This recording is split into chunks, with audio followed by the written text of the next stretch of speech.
Imaginen recibir una llamada 15 años después de que tu hija desapareciera sin dejar rastro, solo para enterarte de que su maleta fue hallada en la casa de un desconocido.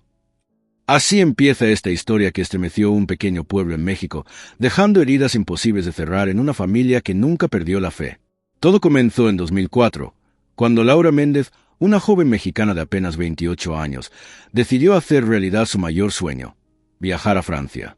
Era un día radiante en San Rafael del Campo, un pueblo apacible en Hidalgo donde todos se saludaban por nombre.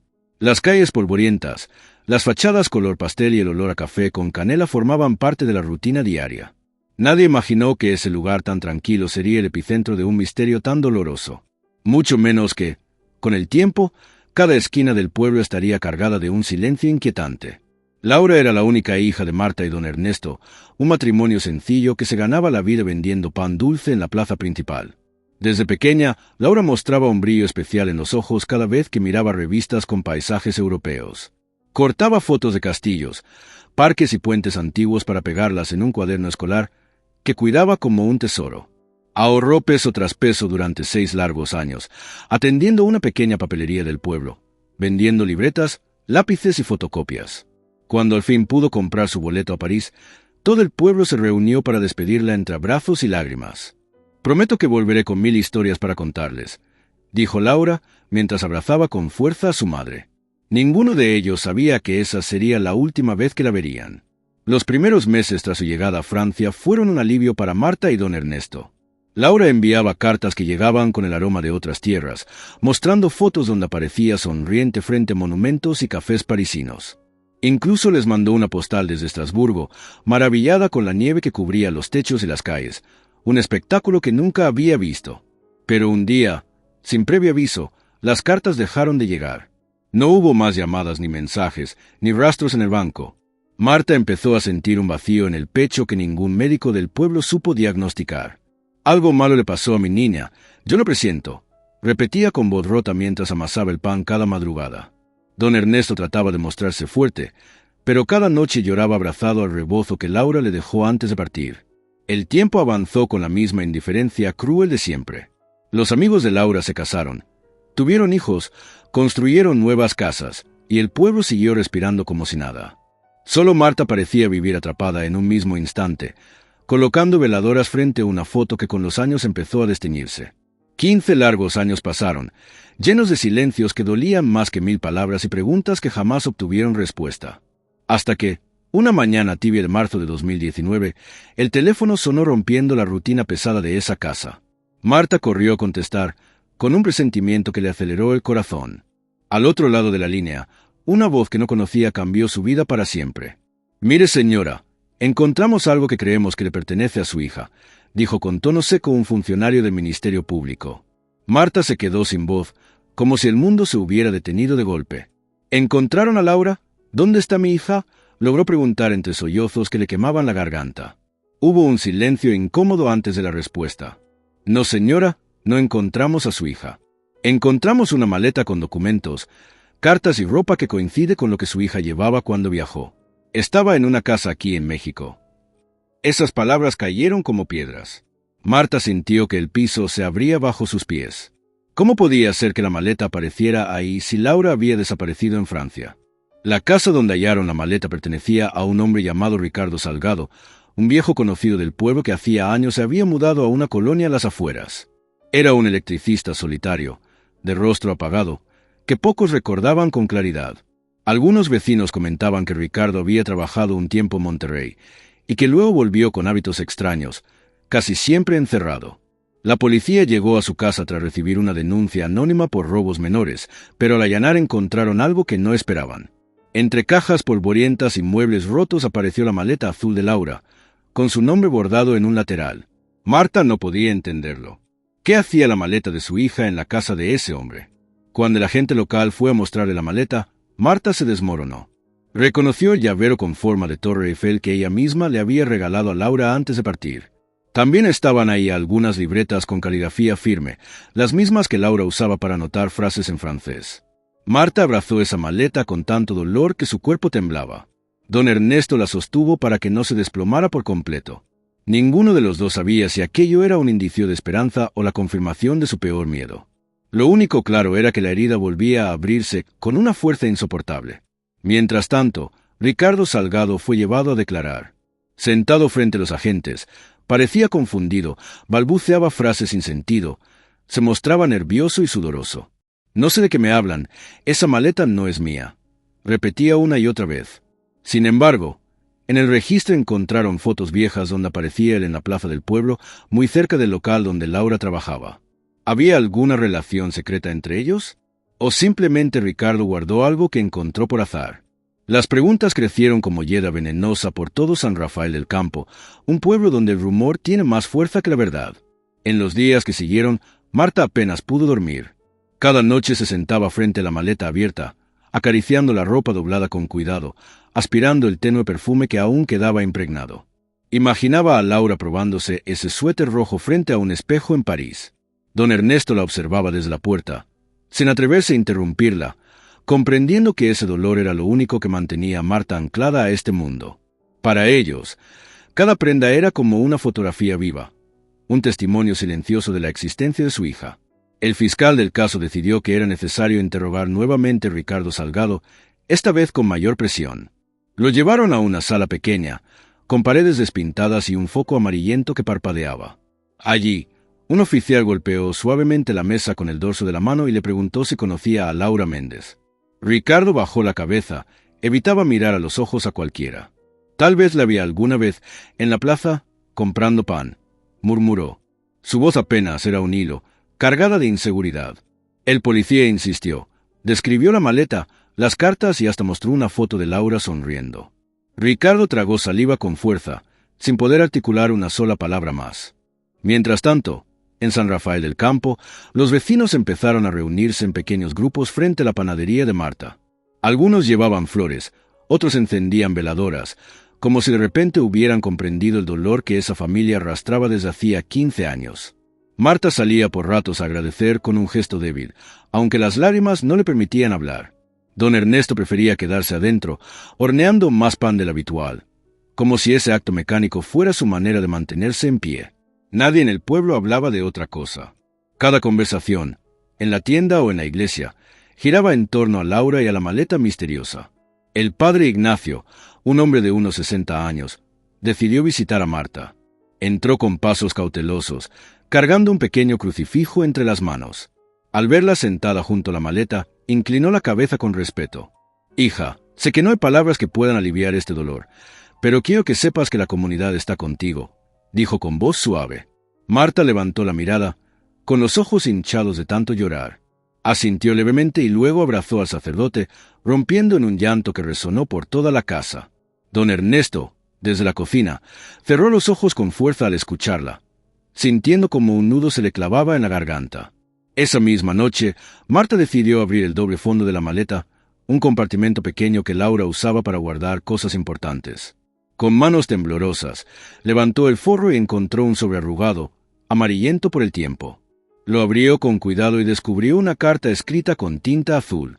Era una carta de Laura, con la fecha del 12 de septiembre de 2004, apenas un mes después de llegar a Francia.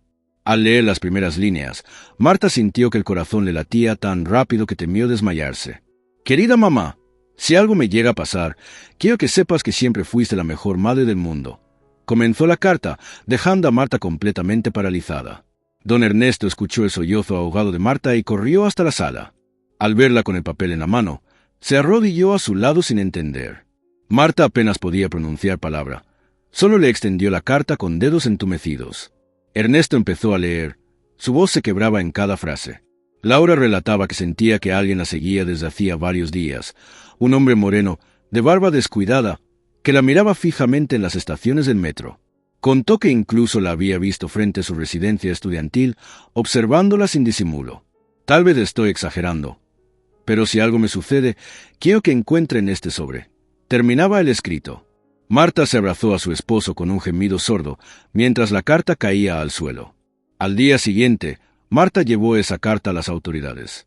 El fiscal la tomó con sumo cuidado, como si temiera romper un testimonio sagrado. La leyó varias veces antes de mirarla directo a los ojos. «Señora, esto cambia muchas cosas. Puede que su hija haya sido perseguida desde entonces, Pero debemos entender cómo esa maleta terminó aquí, con el señor Salgado. Marta lo miró sin parpadear, casi suplicante. Solo quiero la verdad. Si mi hija sufrió, se la lastimaron, necesito saberlo, aunque me destroce por dentro. El fiscal asintió con solemnidad, comprendiendo el peso abismal que cargaba esa madre. La investigación dio un giro inesperado cuando hallaron en la computadora vieja de Ricardo unos correos electrónicos eliminados, pero parcialmente recuperables. Eran mensajes escritos en francés, con un tono informal, que parecían coordinar algún tipo de encuentro. Al traducirlos, descubrieron que una de las direcciones correspondía a Laura. El contenido era confuso. Hablaban de verse en un café cercano a Montmartre, de compartir un secreto que no debía salir de allí. El fiscal frunció el ceño. ¿Qué hacía este hombre en contacto con su hija? ¿Y por qué nunca se supo? Murmuró para sí mismo, aumentando el misterio que ya era demasiado oscuro. Cuando Marta escuchó sobre esos correos, sintió que un mar helado le recorría la espalda. ¿Laura conocía a Ricardo antes de desaparecer? ¿O había sido engañada, contactada con mentiras? Cada pregunta la hundía más en un abismo de angustia. Don Ernesto, sin embargo, empezó a mostrarse más frío, casi duro. Sea lo que sea que descubramos, tenemos que estar juntos. No voy a permitir que esto nos destruya más de lo que ya lo hizo, le dijo, tomando su mano con firmeza. Marta solo asintió, aunque por dentro sentía que el corazón le sangraba con cada nueva revelación. Por el pueblo se extendieron toda clase de rumores. Algunos aseguraban que Laura había planeado regresar en secreto con ese hombre, que tal vez estaba enamorada. Otros juraban haber visto a Ricardo caminando nervioso cerca del local de papelería días antes de que Laura viajara. Lo cierto era que nadie tenía pruebas de nada. En ese ambiente cargado de sospechas, Marta y don Ernesto apenas salían de casa. Se aferraban el uno al otro, temiendo que la siguiente noticia fuera aún más dolorosa. San Rafael del Campo dejó de ser el pueblo tranquilo que era, convertido ahora en un lugar lleno de miradas furtivas y conversaciones en voz baja. El fiscal decidió citar nuevamente a Ricardo Salgado, esta vez con toda la evidencia acumulada sobre la mesa.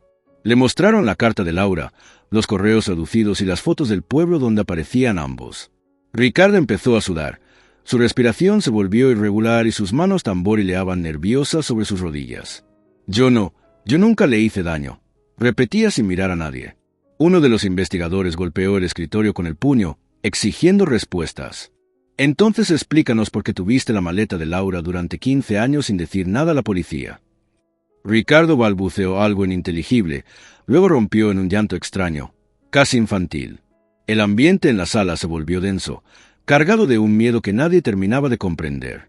Mientras tanto, en casa, Marta se sentó a leer nuevamente la carta de Laura, como si necesitara memorizar cada trazo de esa letra inclinada que tanto le recordaba a la escuela primaria. Cada vez que llegaba a la parte donde su hija hablaba de ser seguida, Marta sentía un nudo frío en el estómago. Imaginaba a Laura caminando rápido por calles extranjeras, mirando sobre el hombro, temiendo que ese hombre apareciera de la nada. Don Ernesto la observaba desde el marco de la puerta, con una tristeza inmóvil. Sabía que nada podría devolverles a su hija, pero aún así deseaba encontrar al menos un atisbo de verdad que diera algo de paz a Marta. Los investigadores decidieron viajar hasta Ciudad de México para seguir el rastro bancario de Ricardo. Encontraron un registro curioso. En octubre de 2004, apenas 2 meses después de la desaparición de Laura, Ricardo retiró una fuerte suma en efectivo en una sucursal cercana al aeropuerto. Eso encendió todas las alarmas. ¿Podría haber viajado a Francia sin que nadie lo supiera? Indagaron en migración, pero no hallaron registros formales. Sin embargo, un empleado viejo confesó que en esos años algunos viajes no quedaban bien documentados y eran por conexiones o arreglos que ahora serían imposibles de ocultar. La posibilidad de que Ricardo hubiera estado en París cambió por completo el rumbo de la investigación. San Rafael del Campo se llenó de patrullas y reporteros que venían desde Pachuca y hasta desde la capital. Cámaras, micrófonos, flashes.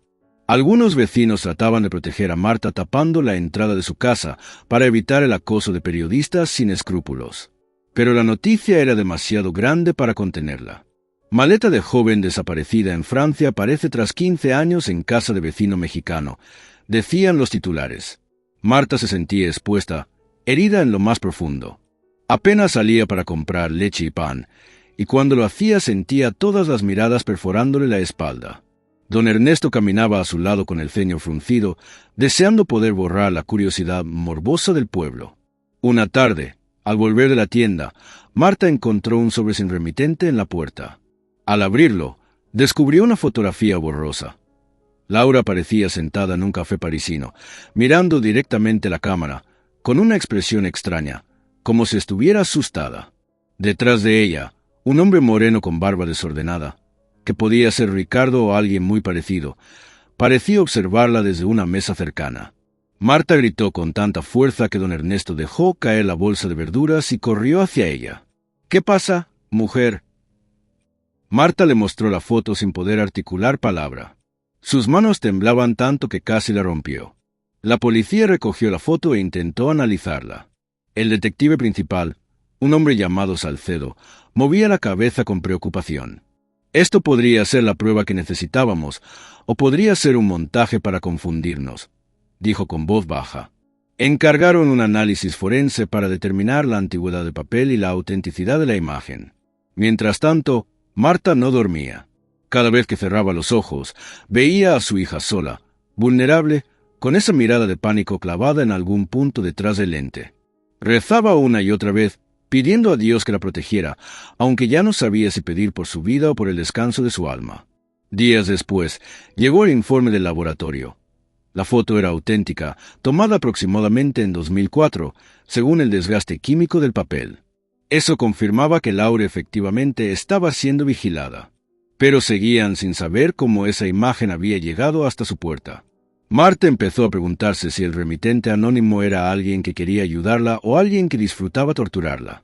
Don Ernesto decidió entonces instalar una cerradura doble y revisar cada noche las ventanas. «No sabemos quién pueda andar rondando, ni qué intenciones tiene», dijo con el rostro duro. Marta solo asintió, abrazando la foto contra su pecho como si fuera un tesoro maldito. Al mismo tiempo, Ricardo seguía detenido mientras esperaban más pruebas que justificaran un proceso formal. Su salud empezó a deteriorarse. Comenzó a sufrir ataques de ansiedad y pasaba horas sentado en el catre, meciéndose de adelante hacia atrás, murmurando frases confusas. «No era yo no, la seguía por encargo», repetía una y otra vez, hasta que un guardia, intrigado, decidió grabar sus delirios con su celular. Cuando el fiscal escuchó esas grabaciones, comprendió que tal vez Ricardo no actuaba solo. Quizá alguien más estaba detrás de todo aquello. Alguien que nunca había aparecido en el radar policial. Marta y don Ernesto fueron citados nuevamente para escuchar esas grabaciones. El fiscal les advirtió que podrían ser perturbadoras. Cuando comenzaron a sonar las palabras quebradas de Ricardo, Marta sintió que la sangre se le congelaba. Yo no debía tocarla. Solo vigilar. El hombre del sombrero pagó. Dijo que era un asunto de familia. Balbuceaba la voz en la grabación. Marta se llevó una mano a la boca, soltando un leve gemido. ¿Quién era ese hombre del sombrero? ¿Y qué relación tenía con Laura? Cada respuesta parecía abrir puertas a más laberintos oscuros, dejando a la familia Méndez aún más perdida. El fiscal Salcedo decidió abrir una nueva línea de investigación centrada en ese enigmático hombre del sombrero. Ordenó revisar archivos antiguos de tránsito, cámaras de aeropuertos y hoteles cercanos a los lugares donde Laura estuvo en Francia. Paralelamente, mandó agentes a indagar en Monterrey, donde Ricardo había trabajado antes de volver a San Rafael del Campo. La teoría era que tal vez allí conoció a quien lo contrató para seguir a Laura. Cada vez que el fiscal visitaba la casa de Marta, lo hacía con la mirada cargada de compasión. Sabía que cada visita era un latigazo en el alma de esos padres, pero también que merecían la verdad, aunque doliera. Marta comenzó a enfermar. Sus manos, que antes amasaban pan con firmeza, ahora temblaban tanto que a veces derramaba el café o rompía los platos. Don Ernesto decidió cerrar temporalmente la panadería para cuidarla. Pasaban largas horas sentados juntos en la pequeña sala, rodeados de fotos de Laura en su graduación, en su primer trabajo o abrazando a su perro. Había un silencio tan denso que podía cortarse con un cuchillo. A veces Marta rompía ese silencio para susurrar: «¿Por qué nosotros? ¿Por qué nuestra niña?» Don Ernesto simplemente la abrazaba, sintiendo como ese dolor silencioso los estaba consumiendo por dentro. Un hallazgo inesperado llegó a finales de junio. Uno de los agentes que revisaba viejos registros encontró en un hotel de baja categoría, en París, la firma de un hombre llamado Alfredo Cortés, mexicano, con residencia anterior en Monterrey. Lo curioso es que en ese mismo libro de registros, 3 días antes, aparecía Laura Méndez. Salcedo sintió un escalofrío recorriéndole la columna. Ordenó de inmediato pedir a Interpol el expediente completo de ese huésped. La descripción física coincidía parcialmente con la que Laura había dado en su carta. Un hombre moreno, de complexión robusta, con barba descuidada. ¿Sería este el hombre del sombrero del que hablaba Ricardo entre sus delirios? Esa noche, Marta tuvo un sueño perturbador. Soñó que Laura entraba por la puerta principal, vestida con el mismo suéter rojo que guardaron en la maleta, pero su rostro estaba difuso, casi sin rasgos. Extendía una mano hacia ella, como pidiendo ayuda, mientras su boca parecía decir algo que Marta no lograba escuchar. Cuando despertó, tenía el pecho tan oprimido que apenas podía respirar. Don Ernesto corrió a traerle agua y le sostuvo la cabeza con cuidado. Fue un sueño, solo un mal sueño, murmuró, aunque por dentro él también empezaba a sentir que algo oscuro seguía rodeándolos. Al día siguiente, el fiscal volvió con nuevas fotos. Eran imágenes tomadas por cámaras de seguridad del hotel en París. Se veía a Laura entrando al vestíbulo con una expresión preocupada, mirando constantemente hacia atrás. En otra imagen, un hombre con sombrero negro y gabardina oscura aparecía a pocos metros, siguiéndola. Marta apenas pudo sostener las fotos sin sentir que el mundo le daba vueltas. ¿Por qué la perseguían? ¿Qué podía querer ese hombre de mi hija?, preguntó con voz rota. Salcedo respiró hondo antes de contestar. No lo sabemos aún, pero estamos cada vez más cerca de descubrirlo. En el pueblo, los rumores siguieron creciendo. Algunos aseguraban que Laura había estado envuelta en asuntos peligrosos en Francia, que tal vez conoció a alguien equivocado. Otros culpaban directamente a Ricardo, diciendo que seguro era parte de una red que se aprovechaba de mujeres jóvenes. Marta odiaba escuchar esas habladurías, pero sabía que no podía evitarlo. Cada vez que salía al patio a tender ropa, veía a vecinas murmurando entre sí, lanzándole miradas cargadas de falsa lástima. Don Ernesto, por su parte, mantenía la cabeza alta, aunque por dentro sentía una rabia sorda, como brasas ardiendo en su estómago. Un giro inesperado ocurrió cuando un taxista parisino, contactado por las autoridades, afirmó recordar haber llevado a una joven mexicana y a un hombre con sombrero hasta un barrio algo apartado del centro. Según su testimonio, la joven parecía nerviosa y el hombre le hablaba en voz baja, muy cerca del oído, como dándole órdenes.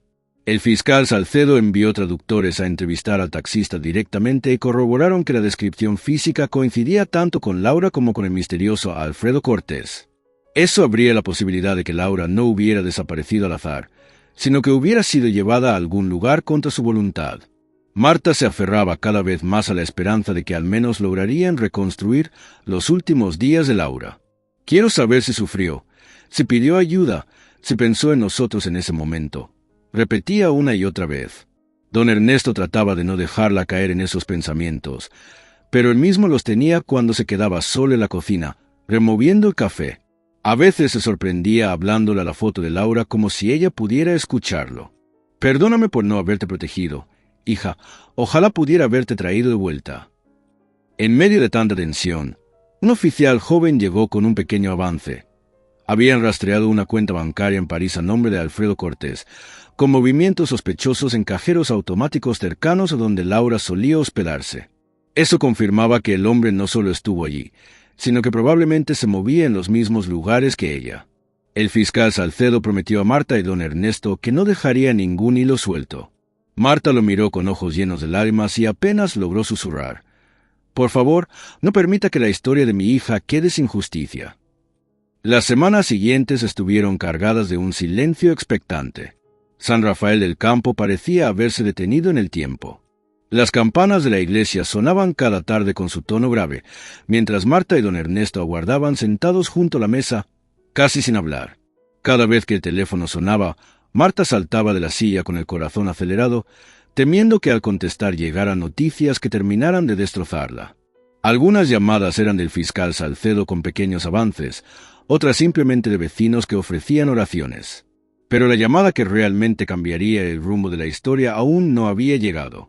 Finalmente, un día al anochecer, el fiscal aparecía en la puerta de la casa con un semblante más serio que nunca. Marta sintió que el mundo se reducía a un murmullo lejano cuando vio su figura en el umbral. Salcedo se quitó el sombrero y respiró hondo antes de hablar. Señora Marta, don Ernesto, tenemos evidencia contundente de que su hija fue vista con vida en un apartamento rentado por Alfredo Cortés en París. Encontramos huellas dactilares que coinciden con las de Laura, tomadas de sus libretas escolares aquí en México. Marta cubrió su rostro con ambas manos, mientras don Ernesto se quedó petrificado, procesando el significado de esas palabras. Lo más inquietante era que el lugar había sido desalojado apenas unas semanas después de la última aparición de Laura. Dentro hallaron restos de cabello largo, similares al color castaño de ella, y una bufanda roja idéntica a una que Marta le había tejido antes de viaje. Es casi seguro que Laura estuvo allí, y que Alfredo Cortés la mantuvo oculta por un tiempo, explicó Salcedo con voz grave. Marta dejó escapar un gemido que era mitad alivio por saber algo más, mitad dolor insoportable. Don Ernesto apretó los puños, clavando las uñas en sus palmas hasta hacerse daño, conteniendo la rabia y la impotencia. Salcedo les prometió que ampliarían la búsqueda internacional para ubicar a Alfredo Cortés, quien parecía haberse desvanecido sin dejar rastros después de 2005. Marta apenas podía dormir por las noches, imaginando a Laura en ese apartamento frío y extranjero, preguntándose si alguna vez gritó su nombre o pidió volver a casa. Cada mañana despertaba con los ojos hinchados, sintiendo que su vida se reducía a esperar respuestas que tal vez nunca llegarían. Don Ernesto, aunque más callado, tenía la mirada perdida, como si se encontrara constantemente en otro lugar, persiguiendo recuerdos de su hija pequeña. Mientras tanto, Ricardo Salgado permanecía en una celda, cada vez más deteriorado física y mentalmente. Los guardias reportaban que hablaba solo durante horas, repitiendo siempre lo mismo. Yo solo vigilaba. Era un trato, no debían lastimarla. Su abogado comenzó a preparar una defensa alegando incapacidad mental, pero Salcedo insistió en que antes debía responder por lo que sabía. Había demasiados vacíos en su historia, demasiadas coincidencias. Marta, aunque odiaba admitirlo, sentía una extraña compasión al imaginarlo tan perdido. Sin embargo, no podía olvidar que esa maleta de Laura estuvo en su casa durante 15 años. Una mañana, el fiscal Salcedo los visitó con una nueva carpeta de documentos. Esta vez traía una serie de registros de llamadas telefónicas entre Monterrey y París, realizadas desde un teléfono público que se ubicaba muy cerca del antiguo trabajo de Ricardo. Eso apuntaba a que la conexión entre él y Alfredo Cortés era más sólida de lo que habían imaginado. Marta escuchaba todo con un nudo en la garganta, mientras don Ernesto soltaba un suspiro largo, resignado. Parece que desde el principio ese hombre arrastró a nuestra hija a algo oscuro, y ahora ella paga el precio, dijo con voz ronca, mirando al piso. Al caer la tarde, Marta decidió sentarse frente al pequeño altar que tenía para Laura, adornado con veladoras blancas y girasoles frescos que le llevaban las vecinas. Encendió una vela y se quedó contemplando la llama, como hipnotizada. Hija, si me escuchas desde donde estés, quiero que sepas que haré todo para que se haga justicia, susurró con lágrimas rodando sin control. Don Ernesto se acercó despacio, colocó una mano sobre su hombro y permanecieron así, en silencio, compartiendo el mismo dolor que los unía más que cualquier palabra. Por esos días, el pueblo empezó a organizar misas especiales por Laura. El padre Ignacio convocó a todos para rezar no solo por el descanso de la joven, sino también por la fuerza de Marta y don Ernesto. La iglesia se llenó como pocas veces se había visto, con gente de pie en los pasillos, sosteniendo velas encendidas. Marta sintió un calor profundo en el pecho al ver tantas personas orando por su hija. Aunque vacío seguía allí, percibió un leve consuelo al saber que Laura no era un recuerdo olvidado, sino alguien viva en la memoria colectiva de San Rafael del Campo. Esa misma noche, al volver de la iglesia, encontraron una nota anónima bajo la puerta. Decía con letras torcidas: «Dejen de buscar o pagarán las consecuencias». Marta soltó un grito ahogado y don Ernesto tomó el papel, arrugándolo con fuerza. Su rostro se puso pálido, pero no dijo nada. Guardó la nota en un cajón, decidido a mostrársela al fiscal al día siguiente. Ambos entendieron que aquel misterio era mucho más grande de lo que habían imaginado, y que tal vez había personas poderosas que preferían que la verdad nunca saliera a la luz. Al día siguiente, el fiscal Salcedo llegó temprano a la casa de Marta y don Ernesto tras recibir su llamada urgente. Examinaron juntos la nota anónima, el papel amarillento y la caligrafía temblorosa. Es probable que quien la envió quiera intimidarlos para que abandonen la investigación, dijo con un tono grave, intentando mantener la calma en el ambiente. Marta, sin embargo, estaba decidida. No pienso dar un paso atrás. Si me toca pagar con mi vida por saber qué le hicieron a Laura, así será, afirmó con una fuerza inesperada. Don Ernesto le tomó la mano, apretándola con firmeza, aunque sus ojos delataban el miedo que sentía. Salcedo decidió asignarles protección discreta, 2 policías vestidos de civil que se turnaban para vigilar la casa día y noche. Los vecinos se dieron cuenta enseguida, aumentando el murmullo en el pueblo. Algunos aplaudían la valentía de Marta y don Ernesto, otros preferían apartarse para no quedar enredados en problemas ajenos, como decían en voz baja. La pequeña plaza del pueblo, antes escenario de tertulias alegres, ahora era un lugar cargado de tensión. Marta notaba esas miradas nerviosas cada vez que pasaba a comprar verduras o tortillas, pero trataba de ignorarlas. Su único objetivo era llegar a la verdad. Esa misma semana, el fiscal recibió un informe confidencial desde Francia. La policía local había encontrado en un archivo olvidado una denuncia interpuesta en 2005 por un conserje de hotel, quien había visto a Alfredo Cortés comportarse de forma violenta con una mujer que coincidía con la descripción de Laura. Según el documento, ella parecía querer marcharse mientras se la sujetaba del brazo con fuerza, gritándole en un español rápido e ininteligible para los testigos franceses. Nadie había seguido el caso porque ambos abandonaron el lugar antes de que llegara la policía. Salcedo compartió esa información con Marta, quien rompió en un llanto tan amargo que don Ernesto tuvo que sostenerla para que no se desplomara. A partir de esa nueva pista, las autoridades mexicanas intensificaron la búsqueda de Alfredo Cortés a nivel internacional. Emitieron una alerta roja de Interpol, enviando su fotografía actualizada y posibles alias. Mientras tanto, el caso empezó a atraer medios de comunicación extranjeros, que viajaron hasta San Rafael del Campo para grabar documentales sobre el misterio. Marta aceptó dar una entrevista, con la esperanza de que eso ayudara a presionar a las autoridades francesas. Frente a la cámara, con la voz rota, dijo: «Si alguien allá sabe algo, se lo ruego, hable. Necesito saber qué pasó con mi hija». Esa entrevista se transmitió en noticieros internacionales. Días después, llegó un sobre con matasellos de Lyon. Dentro había una nota escrita a mano, en francés, que apenas pudieron traducir con la ayuda del padre Ignacio. El mensaje decía: «La vi, la tenía miedo, pidió ayuda con la mirada, pero yo no hice nada. Lo siento. No había más datos, ni firma completa». Marta sintió que el mundo le daba vueltas. ¿Quién era esa persona? ¿Dónde había visto a Laura? Aunque el mensaje era escueto y cobarde, habría una nueva rendija a la historia que tanto ansiaban reconstruir. Don Ernesto empezó a registrar cada pista en un cuaderno viejo, armando su propio mapa de fechas, lugares y nombres. Era su forma de sentirse útil, de no volverse loco ante la espera. Marta lo observaba con ternura y tristeza, viendo cómo su esposo, un hombre siempre tan práctico, se hundía en detalles obsesivos.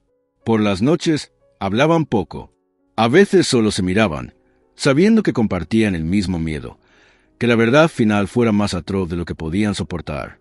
Y aún así, estaban decididos a enfrentarla.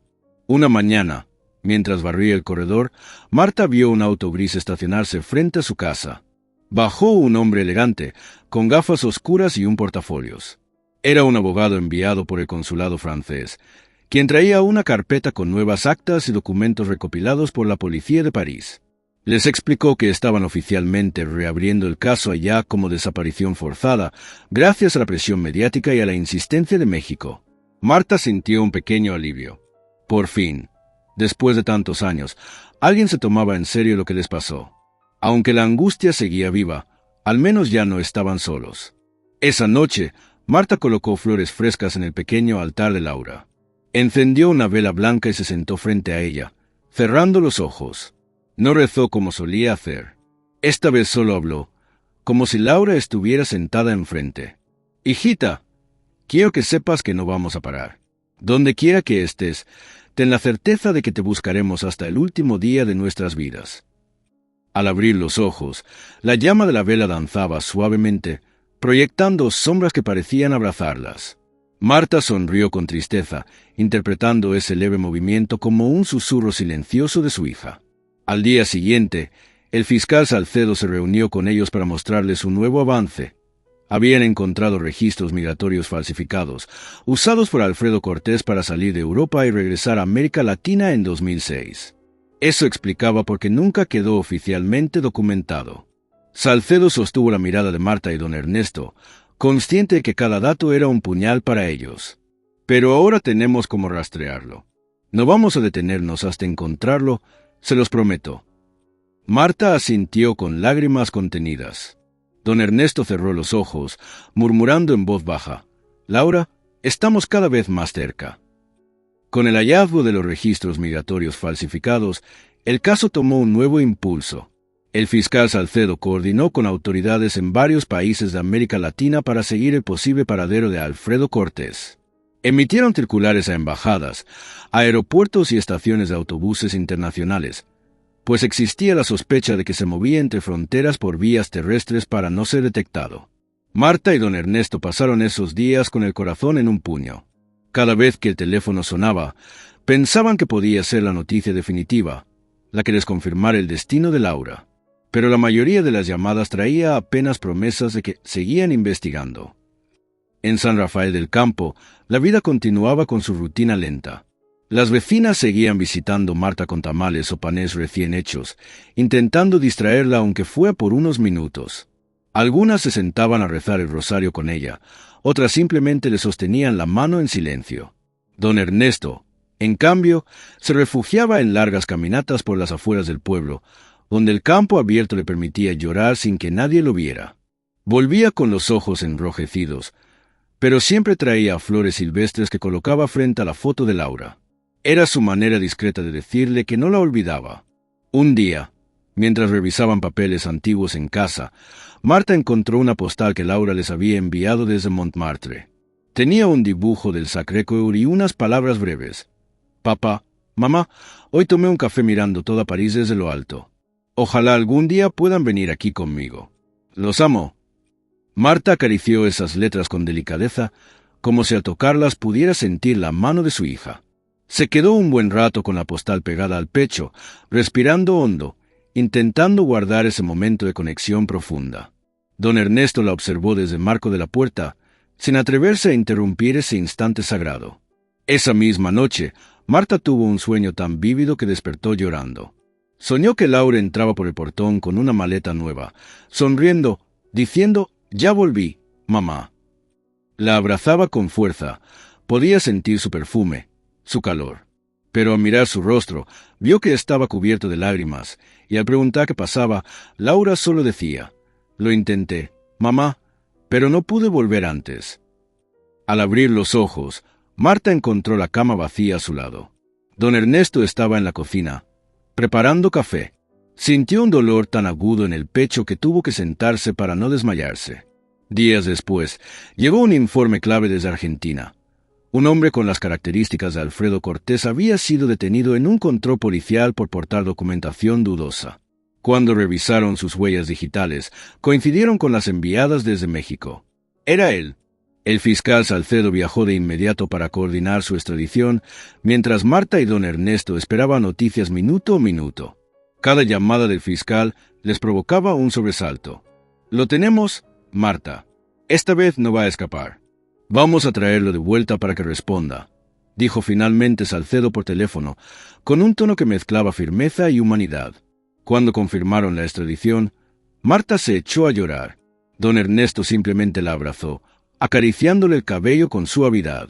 «Ahora sí, hija, ahora sabremos toda la verdad», murmuró, aunque por dentro temía que esa verdad fuera aún más insoportable que la incertidumbre. En el pueblo, la noticia corrió como pólvora. Algunos llegaron a dejar velas en la puerta de la panadería cerrada, otros enviaron pequeños papeles con oraciones escritas a mano, pidiendo justicia.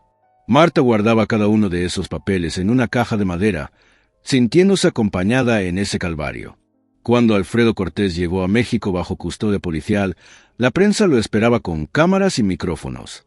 Iba esposado, con el rostro demacrado, envejecido y cubierto de barba. Aún así, no perdió la altanería. Caminaba erguido, mirando los lados con una sonrisa burlona. Marta vio esas imágenes por televisión y sintió un temblor recorrerle todo el cuerpo. Ese hombre tuvo a nuestra hija. Dios mío, ¿qué le habrá hecho?, preguntó con la voz hecha un susurro roto. Don Ernesto respiró hondo, conteniendo su propia rabia, y solo pudo abrazarla. El fiscal Salcedo fue claro con ellos. Habría un proceso largo, con audiencias, contrainterrogatorios y la posibilidad de que Alfredo intentara negar todo. Pero aseguró que tenían suficientes elementos para sostener la acusación. No será rápido ni fácil, pero vamos a lograrlo, prometió. Marta lo escuchó con una mezcla de gratitud y terror. Cada paso hacia la verdad también significaba acercarse a detalles que podían romperles el alma. Aún así, asintió con decisión. No me importa cuánto duela, quiero saber exactamente qué pasó con Laura. La primera audiencia se fijó para la semana siguiente. Marta y don Ernesto pasaron esos días en vela, repasando recuerdos, mirando álbumes de fotos, hablándole a la imagen de Laura como si fuera a contestarles.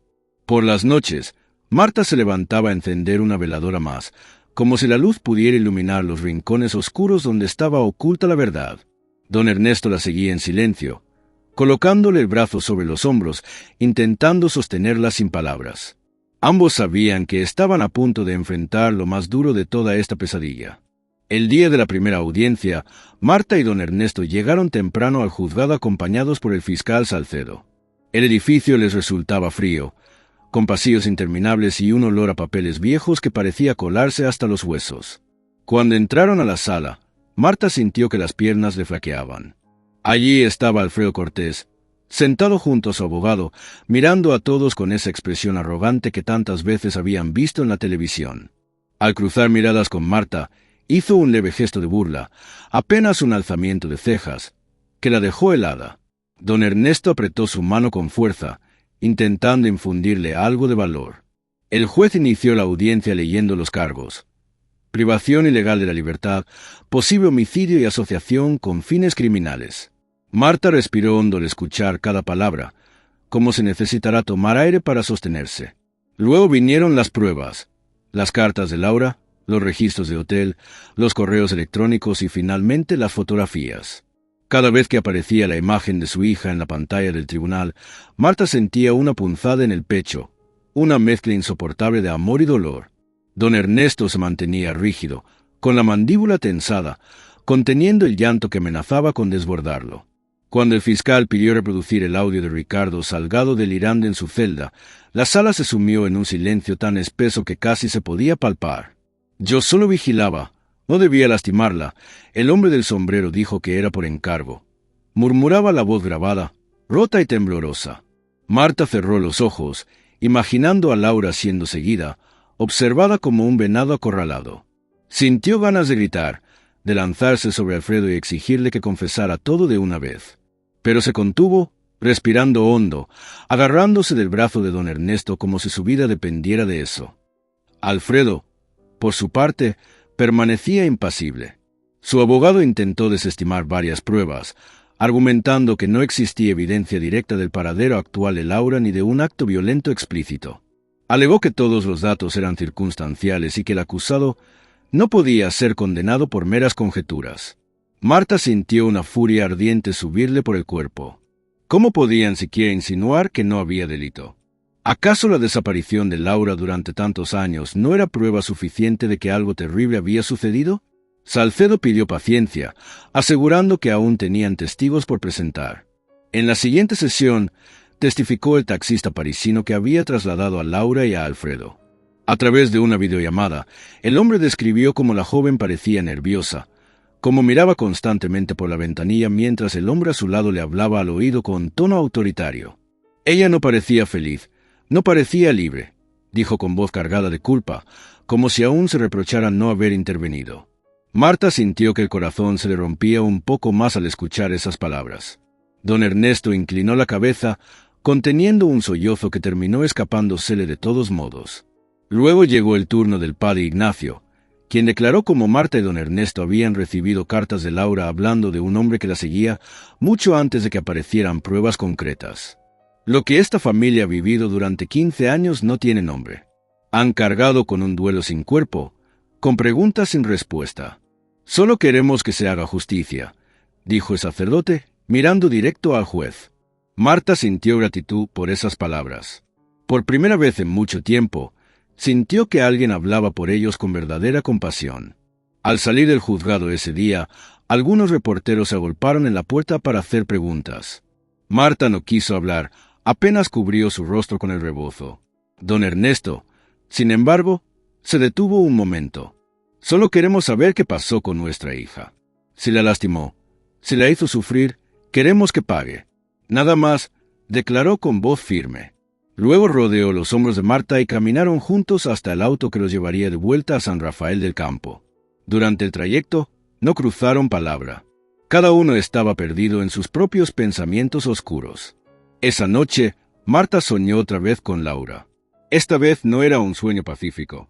Laura corría por una calle empedrada, volteando a cada rato con terror, mientras una sombra alta la perseguía. Gritaba el nombre de su madre, pero el sonido era extraño, como un eco lejano que Marta no podía alcanzar. Al despertar, tenía la almohada empapada de lágrimas. Don Ernesto la abrazó sin preguntar nada. Ambos entendían que sus noches ya nunca volverían a ser tranquilas. Cada vez que cerraban los ojos, el miedo tomaba otras formas. Al día siguiente, Marta decidió entrar sola a la habitación que había sido de Laura. Se sentó en la cama, rodeada de los peluches y libros juveniles que aún conservaban. Cerró los ojos y empezó a hablar en voz baja, como si su hija estuviera allí. «Mi niña, estamos luchando por ti. No sé dónde estás, si puedes escucharnos, si todavía existes en algún rincón del mundo. Pero quiero que sepas que no vamos a parar. Aunque nos cueste la vida, vamos a llegar hasta el final». Al abrir los ojos, un rayo de sol se coló por la ventana, iluminando la foto de Laura sobre la mesita de noche. Marta interpretó eso como un pequeño consuelo.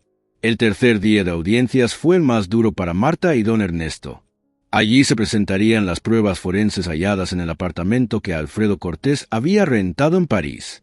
El fiscal mostró fotografías del lugar, objetos personales de Laura, finalmente, los análisis del cabello encontrado en la alfombra. Marta sintió que se le salía el alma cuando escuchó al perito decir que el ADN coincidía en un 99,8% con el de Laura. Era una confirmación irrefutable de que su hija había estado allí. Don Ernesto cerró los ojos, dejando que un par de lágrimas corrieran libres por su rostro endurecido. Alfredo permanecía impasible, jugando con un bolígrafo entre los dedos como si todo aquello no tuviera nada que ver con él. Marta sintió un impulso casi incontrolable de levantarse y gritarle que confesara, que al menos tuviera la decencia de decir qué había hecho con Laura.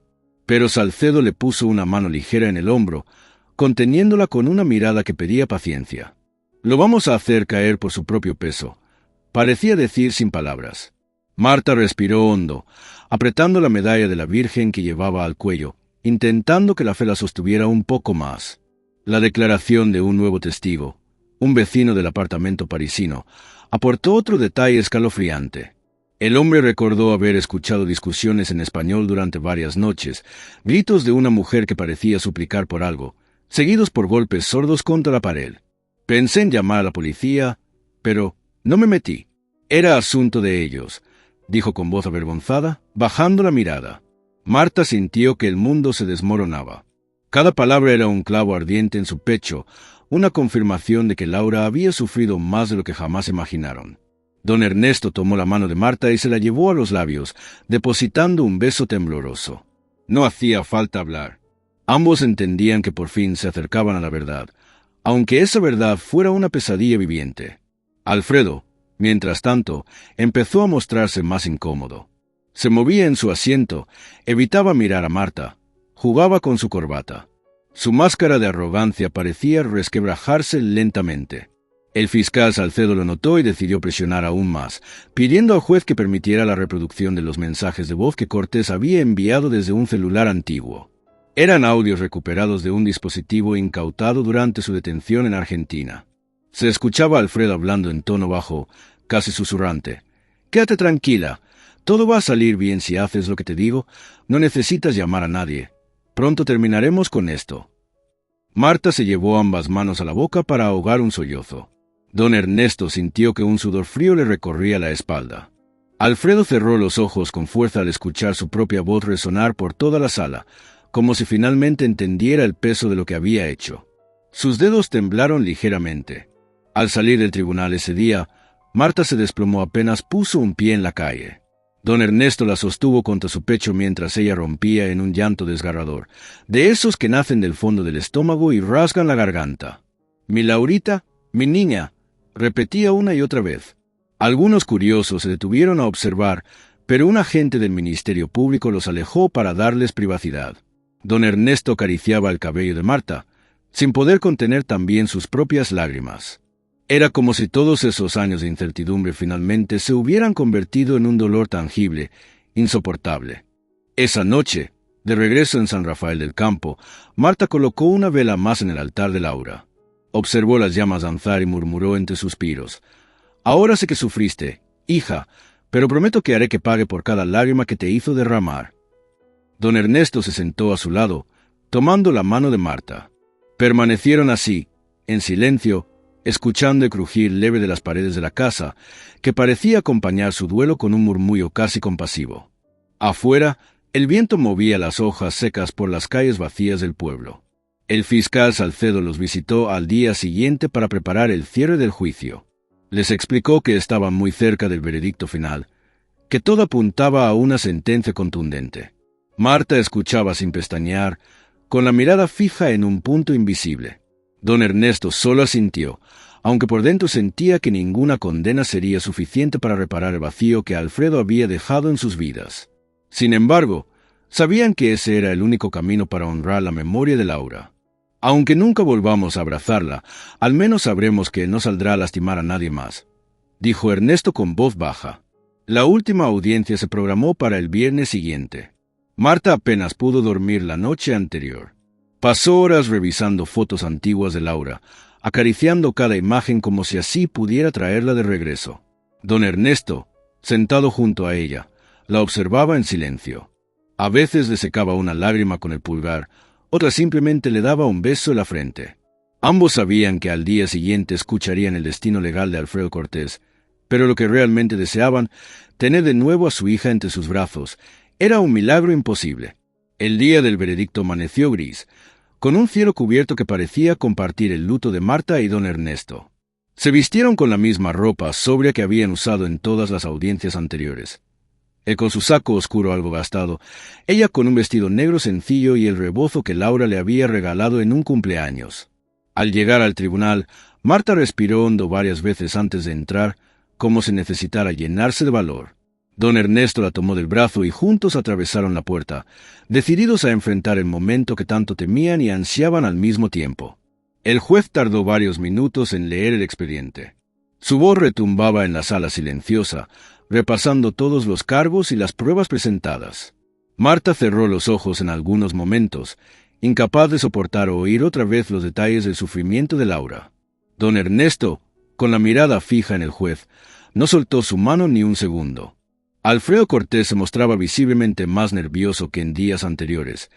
Su abogado susurraba algo a su oído, pero parecía no escucharlo, absorto, con la mirada perdida en el suelo. Finalmente, el juez pronunció el veredicto: culpable de privación ilegal de la libertad agravada y responsable directo de la desaparición de Laura Méndez, con sentencia de 40 años de prisión. Al escuchar esas palabras, Marta dejó escapar un sollozo que sonó casi como un suspiro de alivio mezclado con dolor. Don Ernesto cerró los ojos, inclinó la cabeza y murmuró un gracias que nadie alcanzó a escuchar. Alfredo apenas reaccionó. Solo bajó aún más la cabeza, como aceptando a fin el peso ineludible de sus actos. A la salida del tribunal, un enjambre de periodistas esperaba con cámaras y micrófonos encendidos. Marta no quiso hablar, pero don Ernesto se detuvo un momento, respiró hondo y declaró: «Hoy no termina nuestro dolor, pero comienza un poco de justicia para nuestra hija. Espero que donde esté, sienta que nunca dejamos de buscarla». Luego se giró y tomó a Marta de la mano, guiándola entre la multitud que murmuraba palabras de compasión. Era un cierre judicial, aunque el duelo verdadero seguiría acompañándolo siempre. De regreso en San Rafael del Campo, los vecinos esperaban frente a la panadería con velas encendidas. Algunos lloraban en silencio, otros aplaudieron suavemente cuando Marta y don Ernesto bajaron del auto. Marta se sintió conmovida incapaz de expresar con palabras el agradecimiento que sentía. Solo estrechó manos, aceptó abrazos y besos en la mejilla, mientras las lágrimas rodaban libres por su rostro. Don Ernesto pasó un brazo por su cintura y la sostuvo con cuidado, como había hecho toda la vida. Esa noche, colocaron una última vela en el altar de Laura. Marta se arrodilló, cerró los ojos y habló en voz baja. «Hija, ya lo escuchaste, el hombre que te hizo daño pagará cada día el resto de su vida. No es suficiente para todo lo que sufriste, pero es lo más que pudimos lograr. Te amamos siempre». Don Ernesto se colocó detrás de ella, posando una mano en su hombro. Permanecieron allí largo rato, en silencio, con la única compañía del titilar suave de las llamas que iluminaban el rostro sonriente de Laura en las fotos. En los días que siguieron, Marta comenzó a reabrir la panadería, poco a poco. Los vecinos volvieron a comprar pan y café por las mañanas, aunque el local nunca recuperó del todo la alegría de antes. Cada cliente dejaba una palabra de aliento, un gesto afectuoso que Marta agradecía con una sonrisa tenue. Don Ernesto volvió a amasar con ella, compartiendo silencios que decían más que cualquier frase. Entre el aroma del pan recién horneado, encontraban un pequeño refugio para seguir adelante. Por las tardes, Marta solía sentarse en el corredor con su cuaderno donde guardaba cartas, recortes y fotos de Laura. A veces reía sola recordando alguna anécdota de infancia, otras veces simplemente lloraba. Don Ernesto se unía a ella con una taza de café y pasaban horas en esa especie de ritual, reviviendo la memoria de su hija con cada página. Sabían que Laura nunca regresaría, pero mantener vivos sus recuerdos era la única manera que tenían de seguir sintiéndola cerca. San Rafael del Campo lentamente recobró su rutina, aunque algo había cambiado para siempre. El caso de Laura quedó en la memoria colectiva del pueblo como una herida abierta, una historia que se contaba a los nuevos vecinos para explicar por qué Marta colocaba siempre flores frescas en el altar, porque don Ernesto miraba al horizonte con esa nostalgia infinita. La desaparición de Laura dejó cicatrices que el tiempo no podría borrar, pero también sembró un legado silencioso de amor y perseverancia. Así termina esta historia, que no es solo de Marta y don Ernesto, ni solo de Laura. Es la historia de todas esas familias que buscan verdad y justicia, a veces durante décadas, sin importar cuán insoportable sea el camino. Es un recordatorio de que el amor de unos padres no conoce fronteras ni tiempo, que seguirá encendiendo velas y colocando flores, con la esperanza de que, de algún modo, sus hijos perdidos puedan sentirlo donde quiera que estén.